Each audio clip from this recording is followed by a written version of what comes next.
Hello friends, કેમ નમસ્કાર છો મિત્રો, બધા? સ્વાગત છે સ્વાગત છે તમારું ડેઇલી આપણી આ લાઈફ હેલ્થ હેલ્ધી રિલેટેડ રસોડું ચેનલમાં, નવું જેમાં આપણે દવાખાનામાં. આયુર્વેદિક ઉપચારો મિત્રો, અને ઘરેલું આજે આપણે નુસ્ખાઓ એક વિશે એવા વાત વિષય ઉપર કરીશું. વાત કરવા જઈ રહ્યા છીએ જે લગભગ દરેક વ્યક્તિને જીવનમાં ક્યારેક ને ક્યારેક થાય જ છે.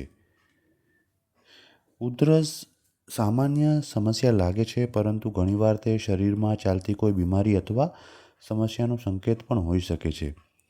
મિત્રો, ઘણા લોકો ઉધરસ શરૂ થાય એટલે તરત જ દવા લેવાનું શરૂ કરી દે છે, પરંતુ ઉધરસનું સાચું કારણ જાણવું ખૂબ જ જરૂરી છે.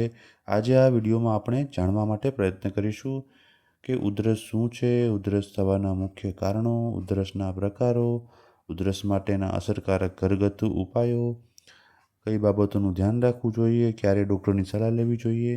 તો ચાલો મિત્રો, આગળ વધીએ આજના વિડીયોમાં. સૌપ્રથમ જાણીએ ઉધરસ શું છે. મિત્રો, ઉધરસ આપણા શરીરની એક કુદરતી રક્ષણાત્મક પ્રક્રિયા છે. જ્યારે શ્વાસનળીમાં ધૂળ, ધુમાડો, જીવાણુ અથવા કફ જમા થાય છે, ત્યારે શરીર તેને બહાર કાઢવા માટે ઉધરસ ઉત્પન્ન કરે છે. એટલે કે ઉધરસ કોઈ બીમારી નથી, પરંતુ ઘણીવાર કોઈ પણ સમસ્યાનું લક્ષણ હોઈ શકે છે. ઉધરસ થવાના મુખ્ય કારણો. Number 1, viral infection. મિત્રો, સામાન્ય શરદી, ફ્લૂ અથવા અન્ય વાયરસના ચેપને કારણે ઉધરસ થઈ શકે છે. તેના લક્ષણો: ગળામાં ખરાશ, તાવ, નાકમાંથી પાણી નીકળવું, શરીરમાં દુખાવો થવો. મોટાભાગે આ પ્રકારની ઉધરસ થોડા દિવસમાં આપમેળે ઠીક થઈ જાય છે. Number 2, allergy. ઘણીવાર લોકોને ધૂળ, પરાગકણ, પાલતુ પ્રાણીઓના વાળ અથવા સુગંધિત વસ્તુઓથી એલર્જી હોય છે. તેના લક્ષણો: વારંવાર છીંક આવવી, આંખોમાં ખંજવાળ આવવી, સૂકી ઉધરસ થવી, નાક બંધ થઈ જવું.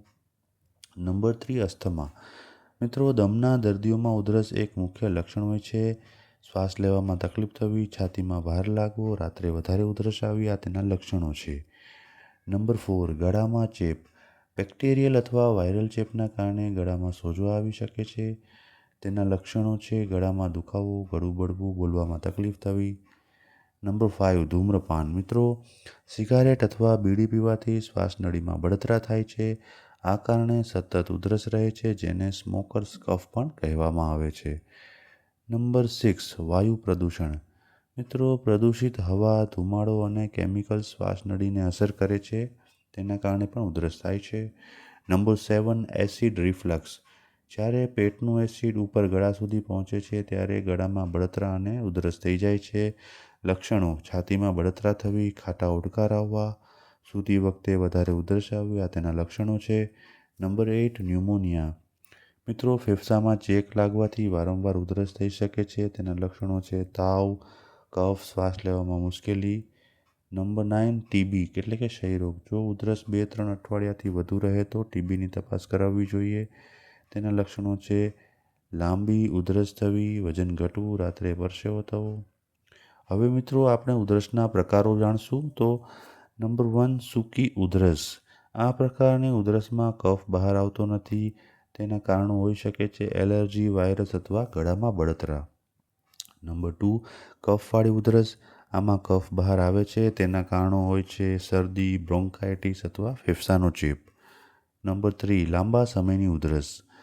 8 અઠવાડિયાથી વધુ સમય રહેતી ઉધરસ, જેને લાંબા સમયની ઉધરસમાં ગણવામાં આવે છે. તેના કારણો હોઈ શકે છે દમ, ટીબી અથવા એસિડ રિફ્લક્સ. તો મિત્રો, હવે આપણે જાણીએ કે ઉધરસ માટેના ઘરગથ્થુ ઉપાયો કયા કયા છે. નંબર 1, મધ. મિત્રો, મધ ગળાની બળતરા ઘટાડે છે. તેનો ઉપયોગ 1 ચમચી શુદ્ધ મધ દિવસમાં 2 થી 3 વખત લેવાથી ગળાની બળતરા ઘટે છે. નંબર 2, આદુ. આદુમાં કુદરતી એન્ટી ઇન્ફ્લેમેટરી ગુણ હોય છે. આદુનો ઉપયોગ રસ અને મધ સાથે લઈ શકાય છે.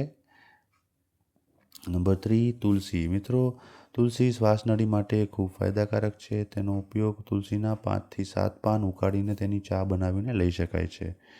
નંબર 4, હળદરવાળું દૂધ.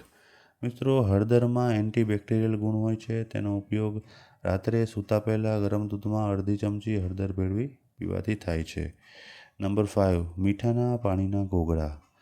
ગળાના દુખાવા અને સોજા માટે ખૂબ અસરકારક છે. તેનો ઉપયોગ ગરમ પાણીમાં મીઠું ઉમેરી દિવસમાં 3 થી 4 વાર ઘોઘળા કરી શકાય છે. નંબર 6, વરાળ. વરાળ લેવાથી શ્વાસનળી ખુલ્લી થાય છે. તેનો ઉપયોગ 5 થી 10 મિનિટ સુધી વરાળ લેવાથી ફાયદો થાય છે. નંબર 7 લવિંગ. મિત્રો લવિંગમાં એન્ટિસેપ્ટિક ગુણ હોય છે. તેનો ઉપયોગ 1 કે 2 લવિંગ ધીમે ધીમે ચાવવાથી ફાયદો થાય છે. નંબર 8 કાળી મરી અને મધ. મિત્રો આ સંયોજન કફ દૂર કરવામાં મદદરૂપ બને છે. નંબર 9 અજમો. અજમો શ્વાસતંત્ર માટે ફાયદાકારક છે. તેનો ઉપયોગ અજમાને ઉકાળીને તેનું પાણી પીવું જોઈએ. નંબર 10 ગોળ અને આદુ. મિત્રો આ એક જૂનો આયુર્વેદિક ઉપાય છે. ગોળ અને આદુ ભેળવીને નાની માત્રામાં લેવાથી ઉધરસમાં ફાયદો થાય છે. મિત્રો હવે જાણીએ કે ઉધરસ દરમિયાન શું શું ન ખાવું જોઈએ અથવા તો ખાવું જોઈએ. તો શું ખાવું જોઈએ તેની વાત પહેલાં કરીએ.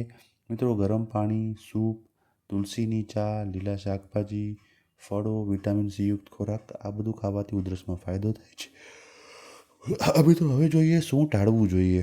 તો ઠંડા પીણા, આઈસ્ક્રીમ, વધારે તળેલું, ધૂમ્રપાન, ધૂળવાળું વાતાવરણ વગેરે ટાળવાથી ઉધરસમાં રાહત થઈ શકે છે. મિત્રો બાળકોમાં ઉધરસ સામાન્ય છે, પરંતુ ખાસ ધ્યાન રાખવું જોઈએ કે આ ઘરગથ્થુ ઉપાય ચોક્કસ કરવા જોઈએ. ગરમ પાણી પીવું જોઈએ, વરાળ લેવી જોઈએ, ડૉક્ટરની સલાહ મુજબ સારવાર કરવી જોઈએ. મિત્રો 1 વર્ષથી નાના બાળકોને મધ આપવું નહીં, તેનું ધ્યાન રાખો. વૃદ્ધોમાં ઉધરસ. મિત્રો વૃદ્ધોમાં ઉધરસ ગંભીર બીમારીનું લક્ષણ હોઈ શકે છે. તેથી લાંબા સમય સુધી ઉધરસ રહે તો તેની તપાસ કરાવવી જરૂરી છે. ક્યારે ડૉક્ટરનો સંપર્ક કરવો જોઈએ. નીચેના લક્ષણો હોય તો તરત ડૉક્ટરનો સંપર્ક કરવો જોઈએ. 3 અઠવાડિયાથી વધુ ઉધરસ રહે, શ્વાસ લેવામાં તકલીફ રહે, ઊંચો તાવ, લોહીવાળો કફ, છાતીમાં દુખાવો, ઝડપથી વજન ઘટવું, આ બધા લક્ષણો હોય તો ડૉક્ટરનો તરત સંપર્ક કરવો જોઈએ.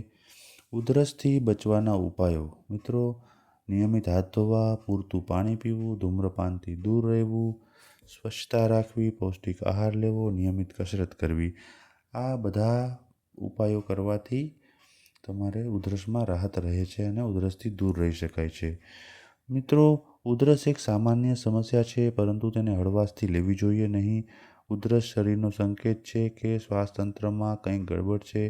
મોટાભાગના કેસોમાં આરામ, યોગ્ય આહાર અને ઘરગથ્થુ ઉપાયોથી રાહત મળી શકે છે. પરંતુ જો ઉધરસ લાંબા સમય સુધી રહે, શ્વાસ લેવામાં તકલીફ રહે, તાવ આવે અથવા લોહીવાળો કફ આવે તો તરત ડૉક્ટરની સલાહ લેવી જોઈએ. તો મિત્રો આશા રાખું છું કે આજનો આ વિડીયો જોયા પછી તમને ઉધરસ થવાના કારણો, તેના ઉપાયો, ઉધરસના પ્રકારો વિશે ખૂબ જ મહત્ત્વની માહિતી મળી હશે. જો તમને આ વિડીયો ઉપયોગી લાગ્યો હોય તો લાઈક કરો, કોમેન્ટ કરો, તમારા પરિવારજનો, મિત્રોમાં તેને ચોક્કસથી શેર કરજો. જો મિત્રો તમે અન્ય કોઈ વિષય ઉપર વિડીયો જોવા માગતા હો તો મને કોમેન્ટમાં ચોક્કસ લખજો. હું તે વિષય ઉપર વિડીયો બનાવવાનો અવશ્ય પ્રયત્ન કરીશ. તો મિત્રો જે લોકોએ ચેનલને સબસ્ક્રાઈબ કરી છે તેમનો ખૂબ ખૂબ ધન્યવાદ. અને જે લોકોએ ચેનલને સબસ્ક્રાઈબ નથી કરી, જો તેમને વિડીયો પસંદ આવ્યો હોય તો ચોક્કસથી સબસ્ક્રાઈબ કરવા વિનંતી છે, જેથી તે લોકોને પણ નવા વિડીયોની અપડેટ મળતી રહે અને એનો લાભ લઈ શકે. તો મિત્રો ફરીથી મળીશું એક નવા વિડીયો સાથે, એક નવી ઉર્જા સાથે. ત્યાં સુધી આવજો.